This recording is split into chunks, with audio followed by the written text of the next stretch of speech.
Live now, so you just count to 10 as soon as I disappear.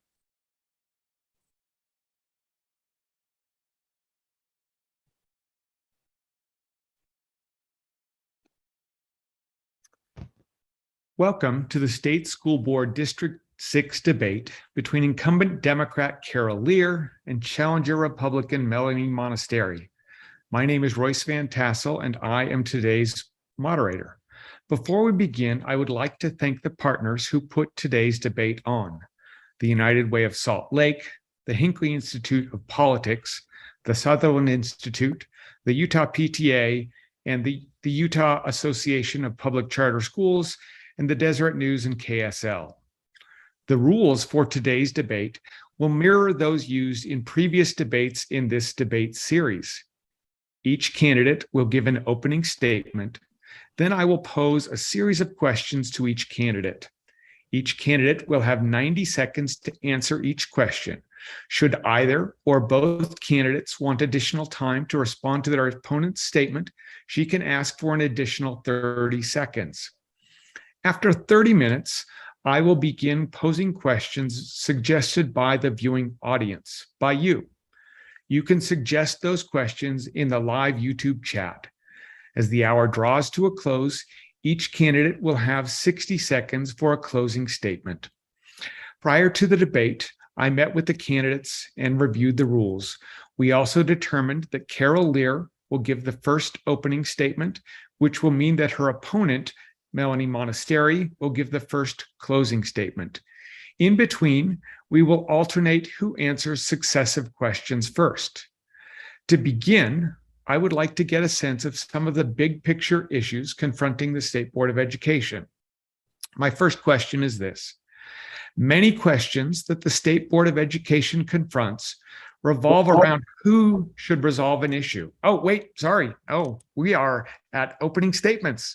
And I think Carol, please go. Melanie's going to go first. Yeah, that's right. I chose to do the first opening statement, Royce. And thank you so much for being our moderator today. And thank you to our viewers for taking the time to join and be informed about this race. I'm Melanie Monasteri, and I'm running because I'm a parent with children currently in school. And my father was the seventh of 9 children, and there was no money for him to attend college. His grandparents were immigrants, and my mother was the first in our family actually to attend college. I was the second. I graduated college and law school and worked as an attorney for 10 years. I represented families doing wills and probate work. And when my children started preschool, I became an active classroom volunteer and supporter of our teachers.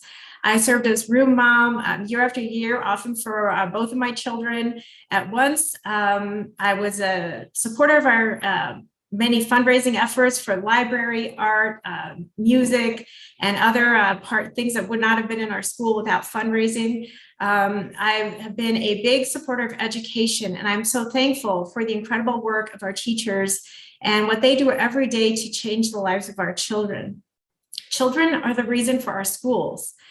Our teachers and the children need to be at the center of our policy making in education, and that's why I'm running. Carol, please. Thank you. My name is Carol Lear, and I also appreciate the debate organizers and all of you who are tuning in. I'm the current State Board of Education member, and I'm asking your support for all of our children. Why is normal, doting grandmother like myself still tilting at public education windmills? Because I have a breadth and depth of public education experience and knowledge that I believe will help Utah's children, all Utah's children, not just my grandchildren, not just those in my neighborhood. I'm a mother of 3 grown children, all products of the Salt Lake City School District and Utah colleges. They had awesome teachers and coaches, and those people changed their lives and built their confidence. I have looked at public education from almost every angle. I've been a high school teacher myself. I was an administrator and a lawyer at the Utah State Office of Education for almost 30 years. I'm now a lawyer in private practice. I represent school districts and occasional parents and teachers. I've been a parent volunteer in every capacity, in public schools that I can think of, including I continue to volunteer at the East High School Pantry on occasion. I've been a bureaucrat, and I've been an anti-bureaucrat. I want to put that experience and that investment in public education to work for Utah students and Utah families. Thank you, Carol. Many questions that the State Board of Education confronts revolve around who should resolve an issue.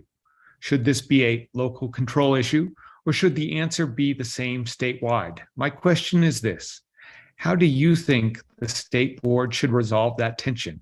In other words, what principles would guide you in deciding whether the State Board should impose a uniform statewide answer, or whether local school districts and charter schools should resolve that question? Carol, please. Oh, I have several thoughts. It's an excellent question. I think it's not an unhealthy tension either. I think sometimes it is best for there to be a statewide standard, and I think often it's best for local school districts and charter schools to make their own decisions. A couple of ways that I think I would decide that go in one direction or the other. We have an increasingly mobile population, even in Utah. So sometimes I think it's important. Sometimes grading practices, overarching credit practices for student schooling are important so that students can know that what they do in one district will count in another charter school. So I think we look at what's best for students. I think we also, though, listen to LEAs, school districts and charter schools. Is this something you want to take on? Can you take it on? Do you have the resources? Do our communities differ? That is another way I would look at that. I think there's it's something that varies from issue to issue, and I do think it's important to listen to both what's good for students, but also what's manageable for school districts and charter schools. Thank you. Melanie.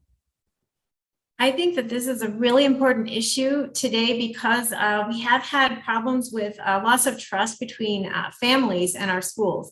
And I think that the goal of local control is very important. And as much as we can give our local districts decision-making and let the local teachers and parents make decisions for their own schools, I think that is really important.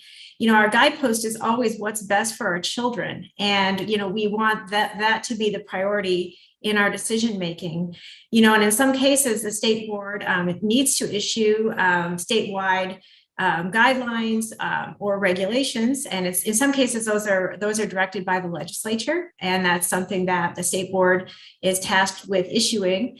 And in other cases, there is a need for some uniformity, but I think the real goal is always to try to put a preference on local control, parental involvement, and hearing from our teachers and our school administrators.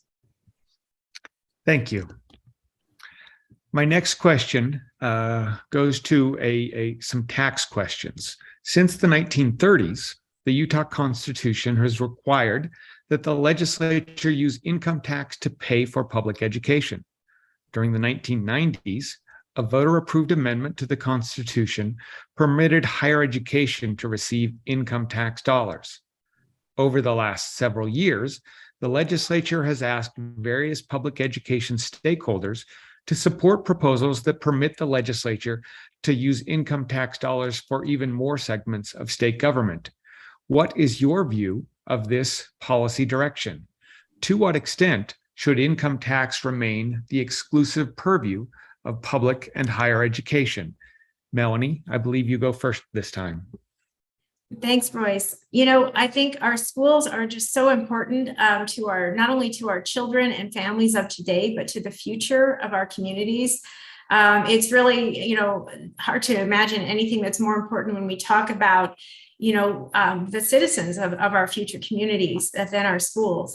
Ultimately, these decisions are up to our population, our voters, and our legislature to decide on tax policy. I do think the schools are extremely important. That's something that, it's comes up pretty often, I think, in our legislature, because we do have a lot of competing demands for funding, and a lot of them also sound, very important to our communities. I definitely think, with our school funding being quite low compared to other states, and our per pupil funding being lower, and our class sizes being very, very large, and usually ranked the largest or second largest class sizes in the country. I do think that taking more money away from education is something that we would need to very seriously be careful about, because we are already really making do with low funding in our schools.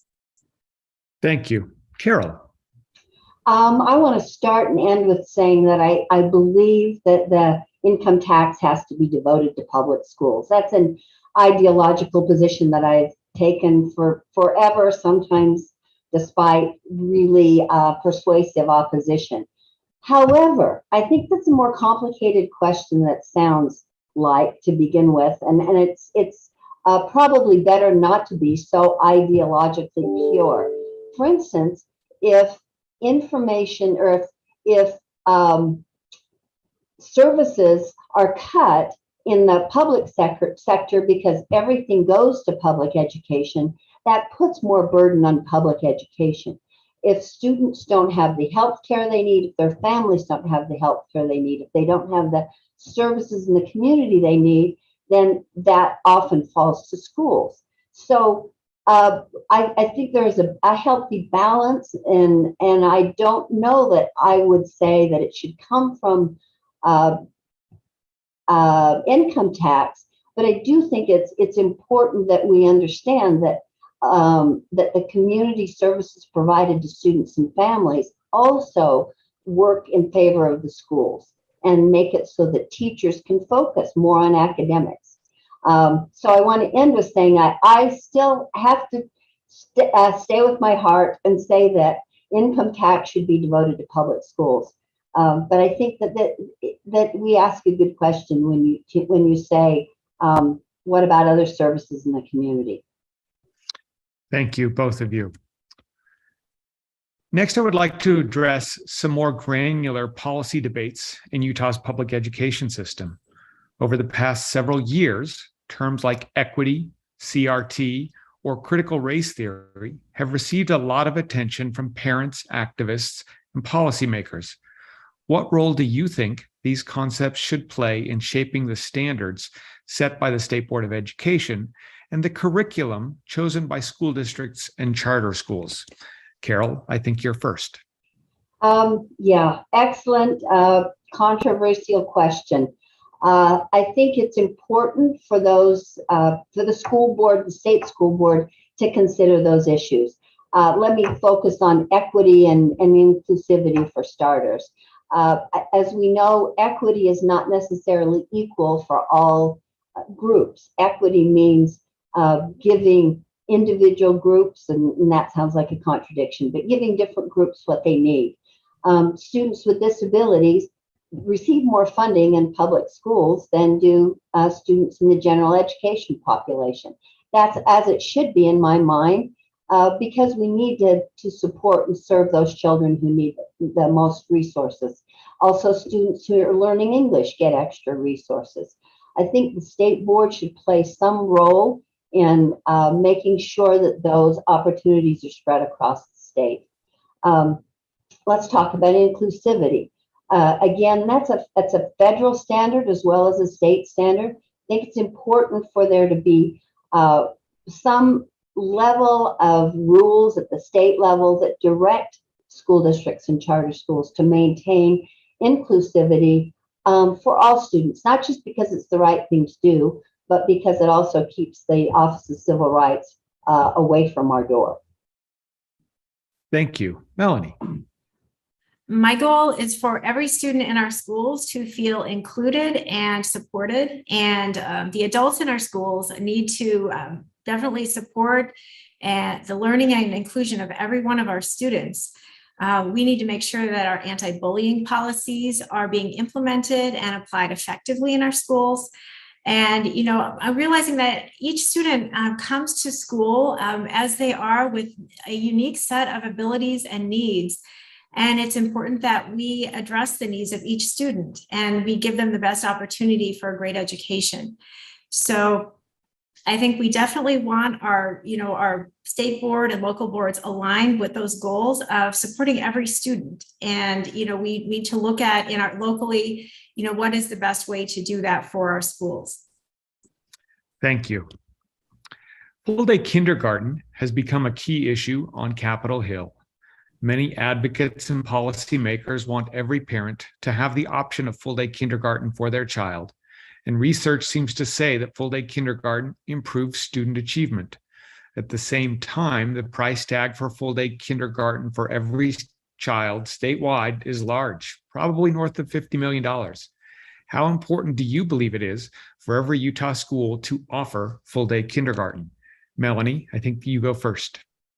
Sure. My children did attend full-day kindergarten, and coming through preschool and making that transition to all-day school is actually difficult for a lot of kids. On the other hand, I do think, many parents would be supported in, in career and in meeting other needs of their and obligations that they have if children could be at school full day. There is a cost, and ultimately, again, this is a question for our voters and our legislature, if they're willing to fund that additional cost. And that's something that the voters need to communicate with their representatives. I do think that it is, that the struggle with this is that when it becomes an option, I think it sort of very quickly becomes mandatory. At least that's what I experienced. And, for a lot of kids, it's a very long day for a 5-year-old or a 6-year-old. So, on balance, I think for our family support, it would be helpful to offer. But I am concerned that it very quickly becomes a mandatory schedule, and that for some of those children, it's just a very long day. Thank you, Melanie. Carol. I support full-day kindergarten. I've always supported full-day kindergarten. We are one of 4 states, if I'm still counting right, and other states have not decided to fund it, who don't offer their families and children full-day kindergarten. I know the cost is high, but I think it's really crucial for children at that age to have that opportunity in all circumstances. I believe, and I think the optional part of it is really important. Some families will not choose it. It's sometimes said that kindergarten is optional. That's not accurate, really. The kindergarten year is an optional year for schooling in Utah. And some parents don't choose to put their children in school at that age, but many do. And it's interesting to watch the optional full-day kindergarten programs in my area and in many other areas. Initially, they were started because they felt like we felt like policymakers felt like children needed them, especially low-income children. But every family has wanted them, and if this is what Melanie means by mandatory, I'm not thinking that's mandatory. I'm thinking that's families recognizing the value of that. But I think it's important that it stay optional because that's a value that Utah has held. I also think we ought to consider this. We have a teacher shortage. All-day kindergarten would free up those parents who wanted to be teachers to actually work in a sustained way through a school day. So that would give us one more option for acquiring teachers. Thank you. Thank you. Next, I would like to turn to some questions about achievement in Utah's schools. Funding for Utah's public education system has increased significantly over the past 10 years, yet student achievement, as measured by the National Association of Educational Progress, has been stagnant for decades. What can the State Board of Education do to resolve this conundrum? Is the answer simply more money, or is there something else the State Board of Education needs to do? Kara. Wow. I think that this deserves a lot more conversation than two people speaking for 90 seconds each. But yes, I've seen the most recent school report card released just 2 days ago, and it is discouraging. We are putting more money, the legislature is appropriating more money of our tax dollars for public education. And it doesn't seem to be making the kind of difference that it perhaps should. To Utah's credit, I think we're trying a few things. A recent bill by Senator, that's sponsored by Senator Milner, but supported by almost everyone in the education community, is looking at really targeted literacy instruction for children and training teachers to be better literacy teachers. So we are trying additional things. The problem is things like this that we try cost a lot of money. I also think that it's kind of challenging to just try new things without having data. So I think gathering data, looking at what other states are doing that seems to be working. The other thing we have that seems to be hurting this problem is a difference between the achievement of white students and students of color, which should be maybe our target. Thank you. Melanie. I'd like to take a fresh look at where all the money is going in our system, because we have increased spending quite significantly. And what we've seen is that a lot of that has gone toward administrative costs in the past several years, and not as much getting into the classroom. And our administrative costs here in Utah are actually quite low compared to other states. So we're very proud of that, I think. But I think that we can still take a look at where that money's going and see if there are ways to streamline our costs to be more efficient and get more of that money into the classroom. And another issue that I hear a lot from teachers is that we've got to take a fresh look at how, what's going on in our classrooms, what are all the programs, how does this all fit together? Because we can add programs, but if it's not translating into better academic achievement in the classroom, then I think we need to take a step back and really look at what our children are experiencing academically, and how we can give them a better foundation. My grandmother actually taught school in a one-room schoolhouse, and they had a chalkboard and chalk and erasers and pencils and papers, and they learned how to read and do math. And we've got fancier and fancier, I think, and more technology-driven solutions every year, and it's just not clear that those are all. Obviously we need some of that. We definitely want our kids to have computer training, but it's not clear that all of these things are making education better for our kids. Thank you. Royce, can I add 30 seconds worth of another idea? I want to point out that the legislature and other concerned taxpayers have asked about our administrative costs over the years. And every time it's studied, we're not just low, but we're dead last in terms of administrative costs. So I think that we need to give credit to administration in all schools, charter schools, traditional schools, in saying that our administrative costs are low and the money we have goes to the classroom. If you would like an additional 30 seconds, Melanie, you may.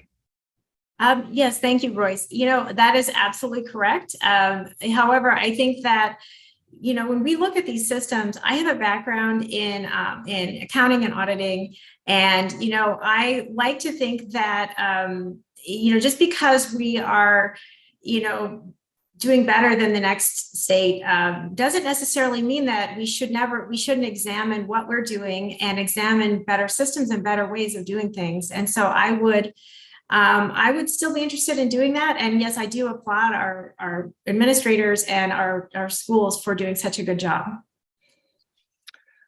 The next question is phrased as a yes/no question, but I'm sure you recognize that there is much more to it than just yes or no. Does Utah test too much, too little, or is it just about right? Melanie, please. So, we've had a lot of questions about testing, and I've in some of our schools, I've heard the number that kids spend about 4 weeks out of the school year on testing. And I think that we need some amount of assessment because we need to see how our kids are doing, identify students that may be falling behind and see if they, so that we can support them and get them caught up. This really translates into students who are able to go to college at a high school level. If they can graduate at, a proficiency reading and math, then they are much better poised to go into higher education. So we do need some amount of assessment, but I think there's a concern that there's just been kids are being over tested, and that actually time could be better spent educating them and on instructional time. So I definitely think we ought to take a look at how much we're testing our children, and to see if that could be pared back. And certainly, though, we want to identify kids who need extra support. Thank you, Carol. I've listened to every single one of these school board debates, and every one of them raises this assessment question, and I still don't have a perfect answer. I've tried a few things out. I think that assessments are a necessary evil. Our budget has been stated many times in Utah for public education is between $6 and $7 billion. And when that much money is appropriated, then the policymakers want to see how it was spent.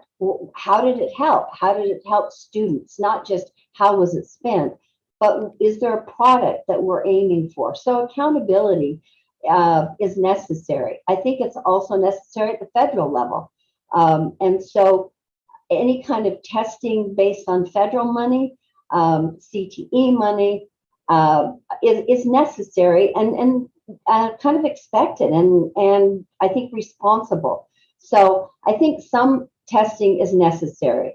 What I would have us look at is, do we need the state level of testing, and then do we need the multiple levels of district testing? Sometimes the state is unfairly targeted for that testing when really it's a school district or school decision to do additional tests. So I think we need to look at the big picture. I think we need to look at the total amount of time. And yes, I agree with Melanie, always reassess, no pun intended. Thank you, Carol. What measures should the State Board of Education enact to reduce or eliminate bullying in Utah schools? Carol? Wow, again, we do have several administrative rules that address bullying. We have some, and some of the rules have been amended recently, and we've seen a startling example from one big school district of how bullying has caused immense problems, cost immense amounts of money, and the problems don't seem to just go away because of money or because of attention. Let me suggest a few things.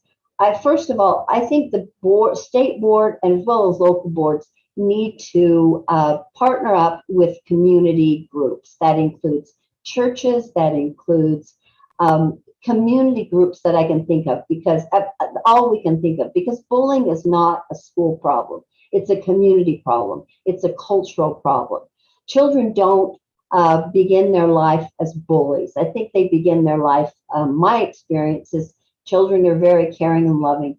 So I think we need to treat this as a community problem, partner better with community groups, and have us all working on this problem. And then adults have to set a better example. Adults in schools, adults in politics, adults in our communities. We see examples of bullies every single day. Verbal bullies, physical bullies, psychological bullies. That needs to change if we expect children to change. Thank you. Melanie. Yes, Royce, we've had an existing bullying policy, and of course, there's been a lot of publicity about the problems in Davis School District. And what was found when that was investigated, in part, was that the bullying policy was not necessarily being followed. and it wasn't being implemented at a school level. And I think, we've recently amended our bullying policy and trying to strengthen, I think, expectations about having a harassment-free environment. The policy is a good policy, and I think that the disconnect has happened with the administration of the policy, and just that, there's a problem with bullying not being reported on the one hand to teachers and administrators. And then sometimes we've just had gaps with the policy really being truly followed. And, our teachers have so much on their plates. Our administrators have a lot on their plates. So I think, we need to have an emphasis on, really making sure that our policy is being followed at a school level. And, that we are not just putting a policy out there and then just hoping for the best, but that we are making sure that that policy is being utilized in our schools. This is one of those areas where we have had some difficulty, and we need to make sure that we've got follow-up on how things are going in our schools. Royce, a couple more seconds on that. Please. This is one of those problems that David Brooks talks about as a chronic problem versus I guess it's both a chronic problem and an urgent problem. But I absolutely think that we cannot leave this alone. I was reading recently about a bystander program where everyone is taught you don't tolerate bullying as a bystander and what to do as a bystander. I think that's another area that we need to strengthen our children in. Melanie, would you like an additional 30 seconds? No, thank you, Royce. I agree. I agree with the bystander program. That sounds wonderful. Thank you. The last question I'll pose before we go to questions from the viewing public, it centers around the use of public dollars for private schools. Is this something that is a good idea, a bad idea? And I believe, Melanie, you are first.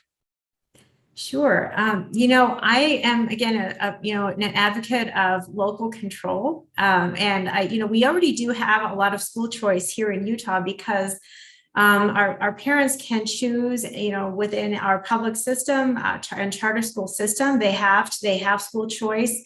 They have many options there. And so when we talk about a voucher program or backpack funding, as it's now being called more often, what we're talking about expanding that school choice to add private school and homeschool options. And what we see in our public schools, and sometimes when we look at those test scores and some percentage of kids are not at grade level, that we do have children, that the public school is a specific environment, and we do have children with all kinds of diverse needs. And, it may not be the right environment for every child. And so I think that, we want to support parents who want to seek out the right educational environment for their child. But ultimately, again, the question of this kind of funding is really a legislative question. This is not a decision that the state school board makes. It is something for parents and voters to communicate with our legislature on. We have our next session coming up here in January and February, and I expect that this issue will be revisited. We had the Hope Scholarship Bill last year that did not pass, but I certainly know there are a lot of people in our community who are looking at this issue again. Thank you. Carol. I'll be unequivocal. I don't support vouchers. I don't support tuition tax credits. I don't support any scheme like that that depletes the public education system. And that's what we have in a voucher program. I think there are many reasons for this, one of which is private schools are not held to the same standards. The private schools that would receive public money are not held to the same standards as public schools.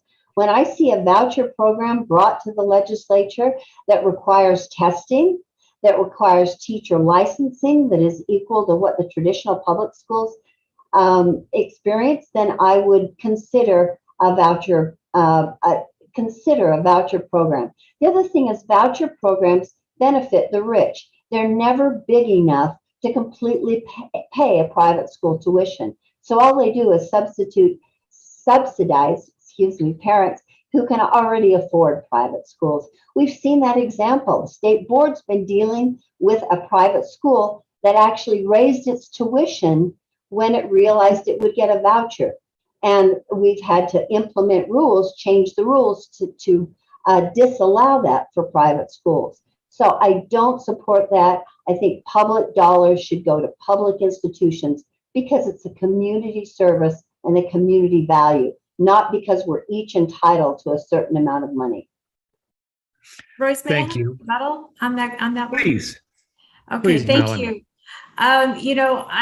When we look at our test results and we notice that particularly for our minority, our Black students, our Latino students, we really are not serving those communities in our schools. And so I completely disagree about the statement that a voucher program is most beneficial to wealthy parents. I think just the opposite is true.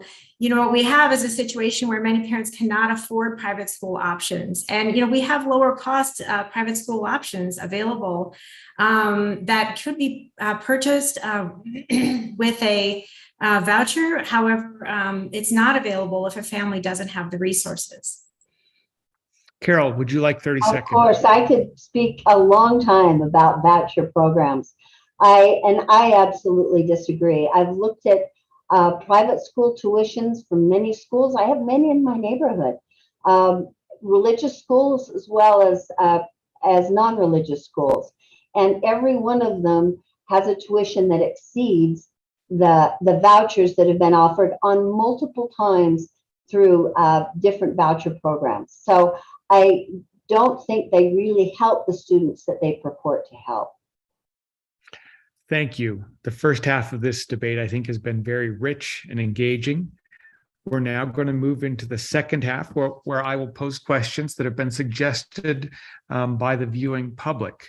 And I hope that the viewing public continues to suggest questions on the live YouTube chat. The first question, which Carol, you will answer to begin with, is this. Much of the curriculum has shifted to online tech programs, keeping kids in front of screens for much of the day. In your opinion, is this healthy for children's minds and social development? An excellent question. I have to mention that I'm seeing 50 questions in the chat, so that's a little daunting. But I'm hoping those are not all questions. Anyway, to the tech question, I think we have experienced firsthand how hard it is to have children in front of screens all day. I was thanking my lucky stars every day of the pandemic that I did not have young children, though I did help several grandchildren, helped one older grandchild work through his psychology class that was posing him a problem. I think we always have to be looking at an online option. I think we need to look at how to do it better. I never think it should be. I'm sort of old school about believing that nothing is more important in a child's life beyond his parents or her parents than their school teachers and a personal relationship with those teachers, which is hard to maintain when it's online. But should online programs be supplementary? Absolutely. My opponent in the convention, my Democratic opponent, had great expertise in this area. His name's Josh Stein, and I'd really like to talk to younger parents like Josh who also work in this field and see if he believes that it's as beneficial as it seems to be. I think the perfect world is some kind of a hybrid world, and I'm not enough of an expert to know what percentage would work, but I think some of it is healthy. It's our future. But I also think nothing makes up for the individual teacher in a personal, face-to-face relationship. Thank you. Melanie. So I am a parent who during COVID, my children were on their computers from 8:30 in the morning until 3:30 in the afternoon. And I think what we saw is that all of that screen time was really unhealthy for children. And, while we do want, and we absolutely need our children to have technology education, be versed in computers and good at using the technology, there's no substitute for, having a teacher in the classroom who's relating to to them. There's an emotional support there. There's a human connection. And I think we're in danger of getting too believing that, our computers can replace our live teaching and that relationship that's so important between the teacher and the students. And I think we really need to, make sure that we're using technology appropriately and that we're not starting to believe that our children can be taught primarily by a computer, with a teacher functioning more as almost like an aide or a facilitator, and that we really want our teachers to be in the driver's seat and to be teaching live sessions with our children, and not rely too much on computers. And Royce, can I mention one more thing? Probably only 30 seconds. I think the other aspect of students on screens and not in classrooms is that they lose the interaction with each other. One of the great, beautiful benefits I saw as a high school teacher was students learning from each other in the classroom, face to face, and also learning the skills of waiting in line and waiting your turn and listening to points of view that you didn't have. And that happens so much better in a face-to-face environment. Melanie, would you like an additional 30 seconds? I don't need more time. Thank you. All right. The next question is related to the previous one. Data collection on children in schools is at an all-time high. Would you be willing, as a school board member, to submit to the same level of data collection on your behaviors, dispositions, and beliefs? And I believe, Melanie, that question goes to you first. Sure. Thank you, Royce. Thank you for this question, because I think that there's a lot of data collection happening that probably many of our families are not really aware of that's going on. And, this is being done through the computers, and having the children sit in front of the computers and monitoring, the activity is actually being recorded at quite a level of detail. And so I think there are a lot of concerns about data collection and, making sure that we truly understand, what's being collected, and that we are communicating that with parents. And, I think that in some cases programs come in and, we have to be careful when we look at a new program, or even look at all of our current programs, that we really understand where that data, if data is being collected, where it's going, whether it will be sold or given to other vendors, other corporations, and where that's all headed. I think that, this has been a little bit of an insidious problem in terms of, programs coming in without necessarily everyone understanding how the data is going to be used on the children. And that's something that we need to take a look at, and to, maybe eliminate, cases where data is being collected that's inappropriate. Carol. Very good question, and I know it's a big concern. My experience is that some data collection is necessary. I worked for the State Office of Education for a long time, and it was really important to be able to know a student's background and be able to provide to be able to access that data to benefit the student. I also know that parents have benefited greatly from things that I didn't have as a parent when my children were younger. Power School, things like that allow a parent instant access to their students' information. So we have kind of a love-hate relationship, I believe, with our data collection. I also want to make it perfectly clear. I'm an attorney who's worked in this field for 40 years. Schools are not selling your children's data.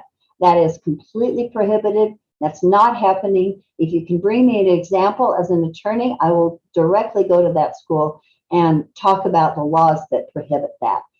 That's not happening in my experience, and something I heard at a debate recently. So I wanted to point that out.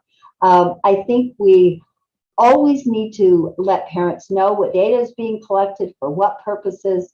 In almost every case, parents can opt out of that collection. There's some basic times when they cannot, in enrollment, for instance, but there are many times when a parent doesn't have to allow that. Thank you. May I have a few seconds, Royce? I just want to comment that, I think that with the data being transferred from the school to, other corporations, I think it's not that the concern isn't that the school is necessarily directly selling data, but that the vendor that may be providing a curriculum program, for example, or a computer like a Chromebook, maybe some kind of online education, that vendor does, those vendors in many cases are collecting data, and that we don't necessarily, at least I think a lot of our parents don't have a clear sense of how that data is being used and whether it stays with the vendor or if it may at times be transferred to others. So I think that's a big unknown. With the the time is up, Melanie. Carol, would you like 30 seconds as well? A few. I've looked at lots of contracts for lots of school districts with providers, with vendors. And one of the things we always look at is what will happen to the data, what will happen to the student information when this contract ends. And if we're missing, if school districts are missing that opportunity to close that loophole, and we're not just being paranoid about, they'll say they close it, but they don't, then I think we need to look at our contracts with vendors and make sure they're tight enough. Thank you. The next question is this, and it seems unsurprisingly that many of the people watching YouTube are hitting on some of the hot button issues. Evidence of sexually explicit materials in schools continue to surface. Districts do not appear to be enforcing the law as it is written. How can the board ensure compliance with the law? Carol. Wow, I know this is one I've heard too, and the outcry is much louder than the evidence at this point. The board, it already has 10, 12 auditors.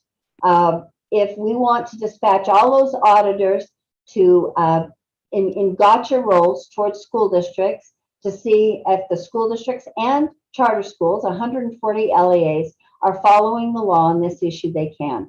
I guess that could be a direction that we would send our auditors. I personally don't believe it's happening. I believe that local boards are, as they were directed, developing policies at the charter and school district level that are consistent with the law. Is everything perfect? Is there one book that maybe some parent objects to? I know I would personally not like all the gun books that there are in the schools. And so we need to trust our LEAs, and they know what the law is. We don't have enough policemen at state board level to adequately, in some parents' minds, police this topic. If there are policies that are not being followed, there's an opportunity for a parent to then carry that to the next administrative level and follow the process. I really believe in procedures as an attorney. Thank you. Melanie. Our legislature established a bright line rule on the books issue because unfortunately, the library books of today are not the same as they were, years ago when some of us were in school. We do have some problematic materials, and I think that the legislature is looking to the state board to support our LEAs, our local districts in following the law that was passed this last session. So, this is an area of concern. And I think that the policy adopted by the state board left a lot of wiggle room. I think it's something that I would not be surprised to see our state legislature relooking at this issue. And I wouldn't be surprised to see, possibly our Attorney General's office looking at this issue, because I do think that the rule was quite clear, and there's a concern if parents are feeling that that the action here isn't really moving forward in the way that our legislature directed and really requires that to happen. Thank you. The next question: teachers are increasingly asked to take on roles traditionally belonging to families. They are asked to provide social, emotional support and psychological screening. Is this appropriate to ask of them? Melanie.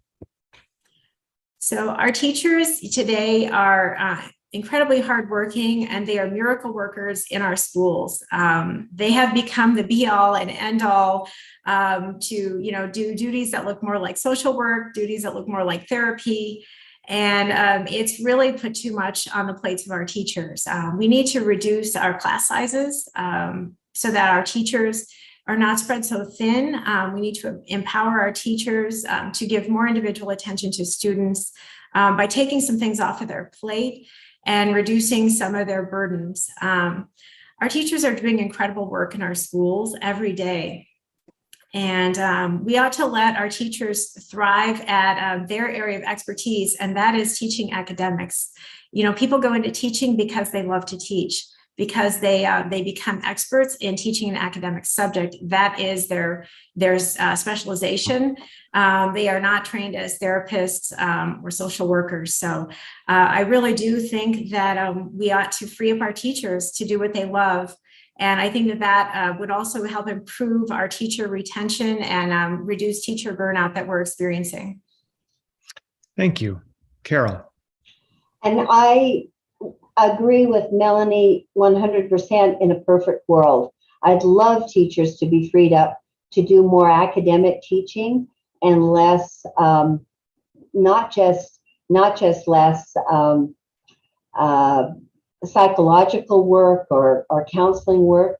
But the reality is we don't have a counselor. We don't even have a school nurse sometimes for thousands and thousands of students. So this is something that by necessity falls to teachers. I've been in a high school classroom. I've been in a high school classroom in an area with lots of emotional and psychological needs for children. And you can't teach children who are hungry. You can't teach children who are drug addicted. You can't teach children who walk into your classroom and put their heads down because they haven't had any sleep that night. So unless we're prepared to pay for school psychologists at a much greater level than we have now, then we're going to have teachers who are trained and willing to teach the whole student. Frankly, I went into teaching. I love English. I love reading. That's what I wanted to communicate to students, but I also love young people. I'm still today teaching young people in a church responsibility. I love working with teenagers. So we teach the child that comes to us, and that includes some things that we are not as well trained for as we need. Thank you. The next question relates very much to the kinds of soft skills that we were just talking about. What is one recent State Board of Education decision you disagree with and one you agree with? How would you work with your fellow board members to get things done? Carol, let's start with you. Oh, wow. One that I disagree with. How many disagreements and how little time? One that I disagree with. I think we need the SHARP survey. It is imperfect. At the challenge of Board Vice Chair Cindy Davis, I actually got a copy of the SHARP survey, and I read through it, and it is imperfect. It is long. It uses some big words for sixth graders. But the meeting where we put a pause on our support for the SHARP survey, we then spent 3 hours that afternoon dissecting data from the SHARP survey. And that's the only test we had. So I disagree that the board should have not supported the SHARP survey, imperfect as it is, and continue to work with the health department. What board decision that I could choose a lot that I absolutely do support. Let's go back recently to our discussion of sensitive materials. I think the board did the right thing in leaving that largely to the LEAs. The LEAs wanted that. They asked for that responsibility because they vary from community to community. So we filled the responsibility of taking care of a model policy, giving that to LEAs for their use, and then letting trusting the people at the local level to do the right thing. Melanie. It's funny because I actually picked the same issues, but I'm coming down the other way on them. With the SHARP survey, that survey has been a source of concern for year after year. It's overly long. It's 45 minutes for a sixth grader, and parents have complained for years about it. There are many repetitive questions. I think there are 30 questions about cigarettes alone. The survey is asking over and over about drug and alcohol use. And there is a format to these questions that are leading questions, and that is a big problem. So I do think that we ought to take a look at that. And this isn't an all or nothing issue. I think that, we ought to see what can be done to, obviously we want to check up on how our kids are doing. But that doesn't mean that there's only one way to do that. And so I do think that the board's decision, to stop requiring that survey, I think was a good one. Now, I think the local districts can still choose to do it if they want. And some of them are continuing to use that, but parents can opt out. On the other hand, I do think the library policy that was implemented, we are seeing, a policy was chosen that is not very strong in terms of implementing what the legislature directed. And what we're seeing is a lot of, we are having some problems because, the movement forward with enforcement of that law, it seems to be very slow in some of our districts. And that is, this is that issue of trust between parents and the schools. And, the legislature has legally required that compliance, and then it's not happening. Parents start to question how much they can trust our schools. Thank you.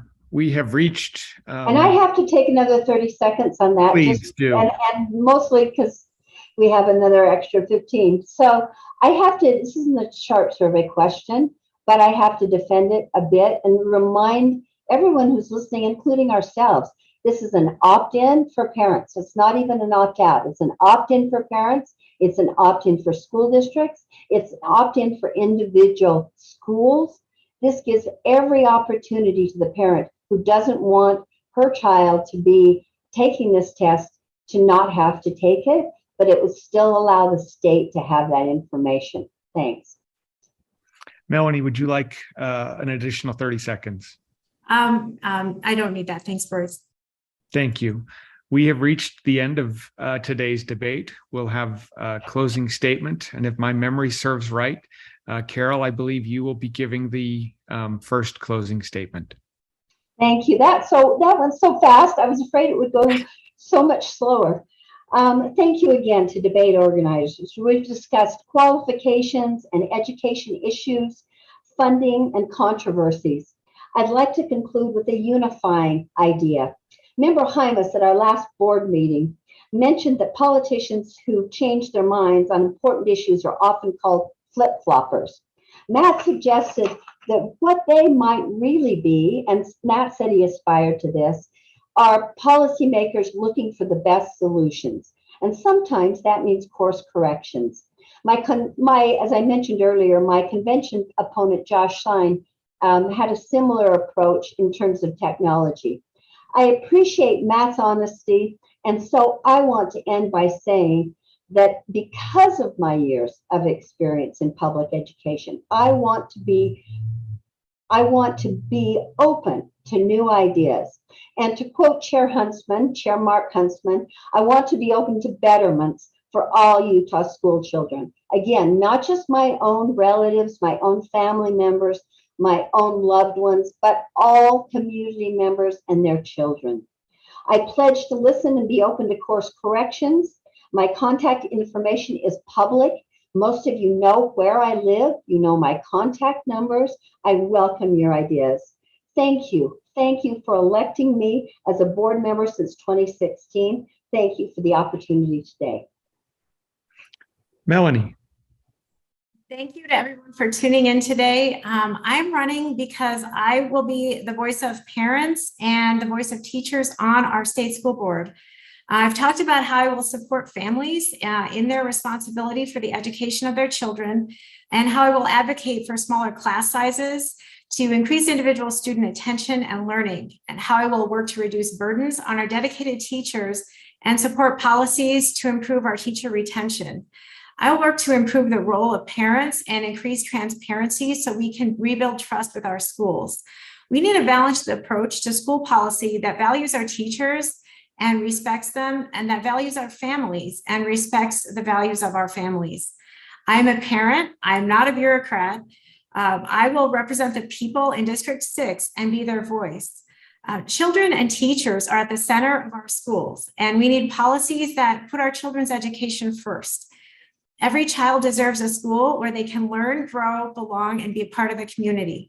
To learn more, to go to my website, melanieforutah.com. I respectfully ask for your vote for Melanie Monastery, State School Board, District 6. Thank you to both of you. This has been a very illuminating discussion. I want to thank our viewing audience who suggested so many great questions. We weren't able to get to all of my questions, let alone all of the questions that the audience suggested. I hope that you will all share this with friends and family. Our goal as the Utah Education Debate Coalition is to create this platform for candidates and the public to better understand one another. This will continue to be available on the Hinckley Institute of Politics website, their YouTube channel, and you can find links to that on each of the other coalition members' websites. Thank you, and